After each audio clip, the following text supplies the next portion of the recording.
Hello guys, আজকে এসছি দেখো জমিদার বাড়ির পুকুরে। তো চান করছে এখনো এখানে। তো দেখতে পাচ্ছ জমিদার বাড়িটা খুব সুন্দর, হেভি লাগে। তো দেখতেই পাচ্ছ আমাদের এই জমিদার বাড়ির সেই বিল্ডিংটা পুরানো, অনেক পুরানো, প্রায় 400 বছরের পুরানো বিল্ডিংটা। তো এখনও কিন্তু এই বিল্ডিংটাতে লোক বসবাস করছে। তো তোমাদেরকে সেই প্রমাণটাও আমি দেখিয়ে দেবো যে হ্যাঁ সত্যি বসবাস করছে। দেখতেই পাচ্ছ ঘর খোলা আছে, এখানে মানুষ কিন্তু এখনও বসবাস করছে। মানে এত ঘরগুলো এখনও এত সুন্দর হয়ে আছে। দেখতে পেয়েছো ছাতলা পড়ে গেছে ঘরগুলোর মধ্যে, কিন্তু এখন মজবুত, প্রচুর মজবুত আছে।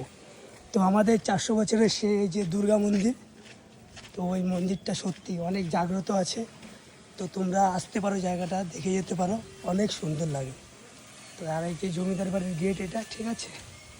তো এইখানেও ঘর বাড়ি ছিল ওদের। তো এখানটাতে সেরকম কেউ থাকে না এখন। তো এখানে কোনো একটা গেস্ট হাউসের মতন ছিল আগে। তো গাইস, ভিডিওটা ভালো লাগলে অবশ্যই একটা লাইক, কমেন্ট, শেয়ার করে দেবে। তো টাটা, বাই বাই, রাখছি। নেক্সট ভিডিওতে আবার দেখা হবে।